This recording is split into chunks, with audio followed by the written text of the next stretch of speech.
Oh my God. The one phone call I received of my dad's sudden death in an accident. It was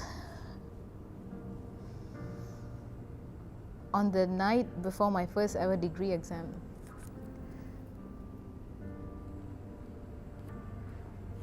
Okay, I've lost my dad.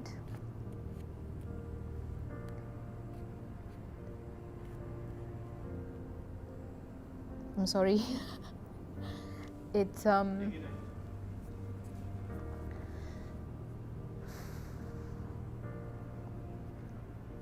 it's been difficult for me. I think it's been 10 years, but it still seems like I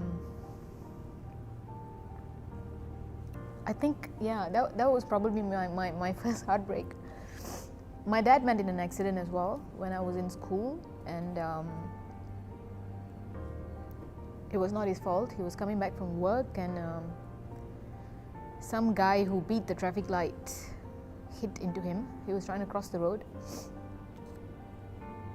I was super close to my dad, right? He was my best friend, and for some reason I knew something bad had happened because he hadn't come home from work. But he's sometimes late, but he hadn't come home from work, and I knew something had gotten wrong, and I didn't know what. Tried calling his office, there was no response, and then I waited for that dreadful call to come, and then it came in from the hospital saying that he was admitted because someone hit into him.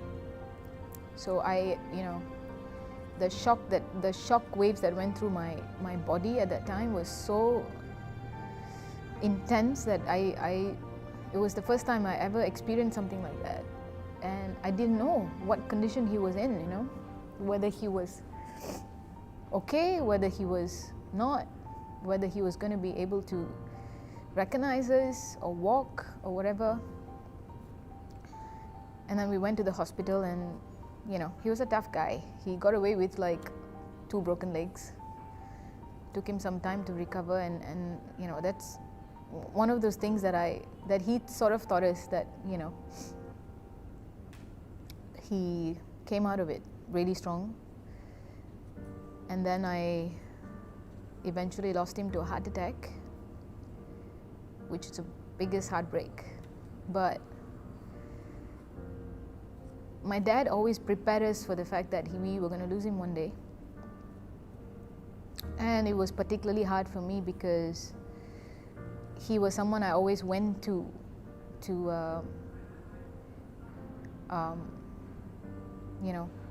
everything, whatever problems I had. Even when I had boyfriend problems, I went to him.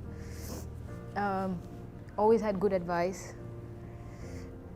And when I lost him,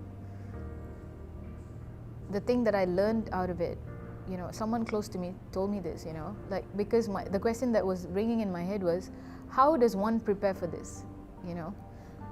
Everybody's got parents, we are all born with parents, right? Or a loved one, or a grandmother, or a grandfather, or an auntie, or an uncle, or a sister, or whoever, and well, in the circumstances that I grew up, people say it's fated when you go.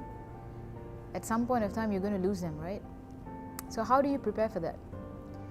And the best answer that I learned from losing my dad was that you can never prepare for that. It will prepare you, And when I lost him for real is when I realized that you actually never lose them because you're a product of them, You want to feel them? Feel your skin. This is a product of them, We are a part of their DNA. And so I believe that he continues to live in me, through me. And whatever it was that he did, he was a good man. And I learned compassion from him. He was kind to animals, he was kind to people. And I'll tell you a story about him. When I was a child and I was walking through Pasar Malam with him, And I know for a fact that he only had 5 ringgit in his pocket at that time. After we did our shopping, whatever, he took out that money and he gave it to a beggar. Okay? And I asked him, and I looked at him, I was very curious. I was like, what are you going to do, you know? Don't you need that money?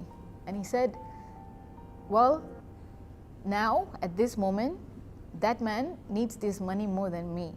You know, I will be able to find it somewhere or other. And that was the man he was, you know. He would pick up every dog, every stray dog in the street and feed them and bring them home. And these are the values that he taught us.